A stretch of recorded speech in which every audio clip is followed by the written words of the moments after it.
Жаңалықтарымызды әрі қарай баспасөзге шолу айдарымен жалғастырамыз. Әріптесім Нұршапағат Несіпбаев қазақ баспасөз беттерінде жарық көрген өзекті мақалаларды шолып шықпақ.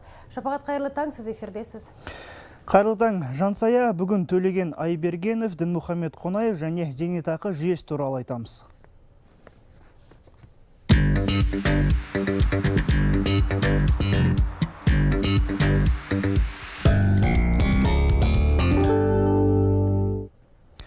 Бүгінгі шолуымызды ана тілі газетінен бастаймыз. Басылымның соңғы санында қазақтың дарынды перзенттеріне арналған бірнеше мақала жарық көрді. Солардың бірі Айбергенов Олимпы деп аталады. Авторы жазушы, филология ғылымдарының докторы Бақыт Кәрібаева. Мақалаға ордабұзар жасында жалғаннан өткен ақынның тағдыры мен шығармашылығы арқау болған. Секілді менің тағдырым, тағдыры корабльдердің деуі ақиқат кілті. Ұлы поэзияның коды іспетті. Абай Лермонтовты аудармашылықты кәсіп еткендіктен емес, тұманды теңіз өріндегі жалтылдаған жалғыз жалау тылсымына бойлай енгендіктен аударды. Айбергенов те советтік әдебиет аясынан жалғыз желкен боп көрініп, қазақ руханиятының тылсымынан табылды. Түйені жел шайқаса, ешкіні аспаннан көр заманында тағдырым тағдыры корабльдердің деп бүгінгі лексиконда өзін әлемдік алпауыт техника жетістігімен пара-пар тұлғалардың тағдырына балайды. Бұл оның ауыр тағдырды жеңіл өнер тіліне аударған шеберлік еді. Ұстаз етегін баспаған бекзаттығы да болатын. Өнер сонысымен өнер, туыстық түрде емес, қанда. Төлегенді біз өнер тілінен емес, танымынан, тектілігінен танимыз.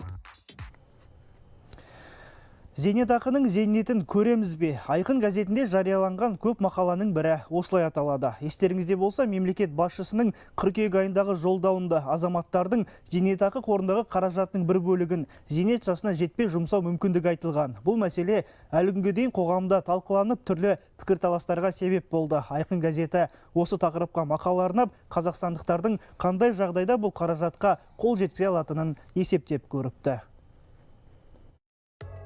Тарқатып айтсақ, біздің елде міндетті зейнетақы жарнасын төлеу 1998 жылдың 1 қаңтарынан басталды.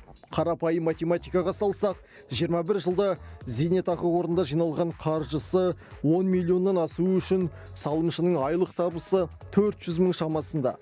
Нақтырақ айтсақ, 396.825 теңге болуы тиіс. Айта кететін тағы бір жайт, 1998 жылғы орташа айлық табыс 9.700 теңге болған.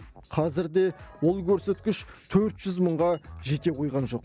Статистика комитетінің ресми дерегіне сүйенсек, 2019 жылғы орташа айлық 199.151 теңге. Осыдан ақ қатардағы қазақстандық бұл соманы 20 жылда жинай алмайтынын көруге болады. Шолуымызды Астана ақшамы газетімен жалғастырамыз. Басылым Астана көшелері аталатын айдарын қайта жаңғыртыпты. Яғни бас шаһардағы көшелерге есімі берілген тұлғалар туралы жазады. Айдар аясындағы алғашқы мақала Қонаев көшесі деген тақырыппен жарық көрді. Еске салайық, кеше мемлекет және қоғам қайраткері Дінмұхамед Ахметұлы Қонаевтың туғанына 108 жыл толды. Қалай болғанда да Ахметұлының өмір жолы кейінгі жас ұрпаққа үлгі. Оның билікке көтерілдім, бірақ халықтан аласа екенімді ұмытпадым. Қайтып ашар есігімді қатты жаппадым. Түптің түбінде оралар ортам, ел іші ағайын ортасы. Панаңда ел, данаңда ел. Соған арқа сүйедім, содан үйрендім деп айтқанынан тағылым түйуге болады. Бүгінде елімізде оның атындағы көші Нұр-Сұлтан мен Алматы шаһарында ғана емес, бірқатар облыс орталықтарында бар.